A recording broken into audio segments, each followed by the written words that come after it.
एक छोटे से सुंदर गांव में हरि नाम का किसान अपनी पत्नी सीता और बेटे अर्जुन के साथ रहता था। गांव हरे भरे खेतों से घिरा था, बीच से एक नदी बहती थी और पगडंडी वाली सड़क गांव को शहर से जोड़ती थी।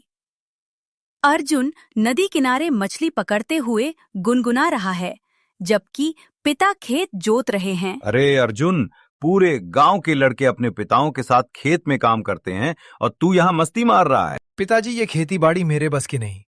मिट्टी में पसीना बहाने से अच्छा है आराम से नदी किनारे बैठना। बेटा, मेहनत से ही पेट भरता है, बिना परिश्रम के जीवन सुखी नहीं हो सकता। अर्जुन माँ की बात अनसुनी कर देता है और वापस गांव की सड़क पर दोस्तों के साथ घूमने चला जाता है। शाम को खेत के किनारे परिवार बैठा है।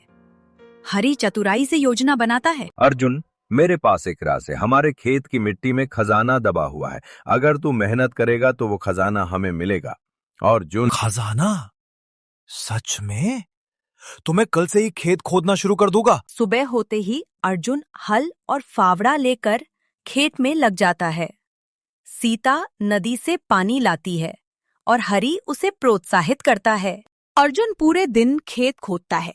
मिट्टी में खजाना तो नहीं मिलता, लेकिन खेत पूरी तरह तैयार हो जाता है।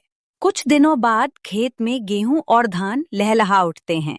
गांव की सड़क पर से गुजरने वाले लोग रुक कर कहते हैं, हरी का खेत तो पूरे गांव का सबसे हरा भरा हो गया है। पिताजी, खजाना तो कहीं नहीं मिला। बेटा, यही है असली खजाना। ये सुनहरा अनाज ही हमारी दौलत है।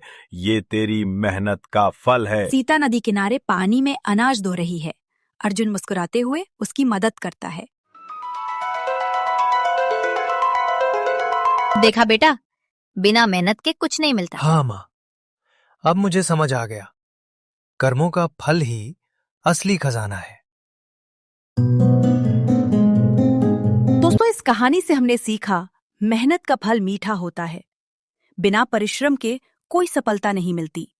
कर्म ही इंसान की असली पूंजी है। मेहनत से ही सुख, सफलता और सम्मान मिलता है।